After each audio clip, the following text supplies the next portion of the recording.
আসসালামু আলাইকুম। আমি আজকে দেখাবো যে রিলে মডেল জিনিসটা কি। এটা আমাদের মিস্টার আরডিনো অনলাইন শপে পেয়ে যাবেন। প্রয়োজনে আমাদের মিস্টার আরডিনো অ্যাপটা ইনস্টল করে নেবেন। রিলে মডেলে দেখেন এখানে কিছু পিন দেওয়া আছে। এখানে গ্রাউন্ড, ইনপুট 1, ইনপুট 2 ভিসিসি, আর এখানে জেডি ভিসিসি, ভিসিসি গ্রাউন্ড, এবং এখানে সুইচিং করার জন্য যে কানেকশানটা সেটা দেওয়া থাকে। তো এটা রিলে।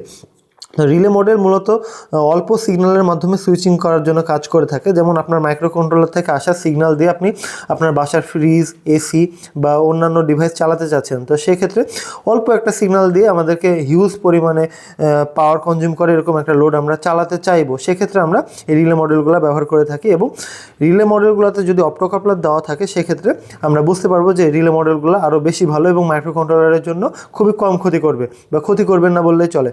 তো আপনারা চেষ্টা করবেন যে রিলে মডেলগুলো ব্যবহার করবেন অপ্টোকাপলার যেন থাকে। অনেক ক্ষেত্রে দেখা যায় যে সিঙ্গেল চ্যানেল রিলে মডেলগুলো থাকে, সেখানে কোনো অপ্টোকাপলার দেওয়া থাকে না। আপনারা অনেকেই জানেন এনএস বেসিক ইলেকট্রনিক্স সিরিজে রিলে মডেল কিভাবে তৈরি করতে হয় সেটাও দেখানো আছে। এই যে গ্রাউন্ডে নেগেটিভ দিতে হবে, ভিসিসিতে পজিটিভ দিতে হবে। এখন ইনপুট 1, ইনপুট 2, ইনপুট 1 এই রিলের জন্য, ইনপুট 2 এই রিলের জন্য। ইনপুট 1-এ যখন আমি নেগেটিভ সিগন্যাল দিব তখন এই রিলেটা অন হবে। এই রিলেটা অন হওয়া মানে কি, এই যে কমনের সাথে নর্মালি ওপেন পিনটা শর্ট হওয়া, এখানে যে লোডটা কানেক্ট করে রাখবেন সেটাই চালু হবে। আর যদি মনে করেন ইনপুট 1-এ নেগেটিভের জায়গাতে পজিটিভ দিবেন, তখন কমনের সাথে নর্মালি ক্লোজ শর্ট হয়ে থাকবে, বা যদি কোনো সিগন্যালও নাও দেন তাও কমনের সাথে নর্মালি ক্লোজ পিনটা শর্ট হয়ে থাকবে। তাহলে কি বোঝা গেল, ইনপুট 1-এর জন্য এটা, ইনপুট 2 এর জন্য এটা। আর এখানে দেখেন একটা পোর্ট দেওয়া আছে জেডি ভিসিসি, ভিসিসি গ্রাউন্ড।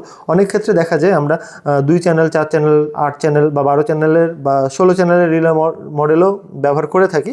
সেক্ষেত্রে অতগুলো রিলেতে মাইক্রো কন্ট্রোলার পাওয়ার দিতে পারে না, সেক্ষেত্রে এক্সটার্নালভাবে পাওয়ার দেওয়ার প্রয়োজন হয়। সেক্ষেত্রে এই ক্যাপটা খুলে আমার জেডি ভিসিসি দিয়ে এবং গ্রাউন্ড ওই পাওয়ারে শর্ট করে আমাকে পাওয়ারটা দিতে হয়, যেন সবগুলো রিলেকে পাওয়ার দিতে পারে।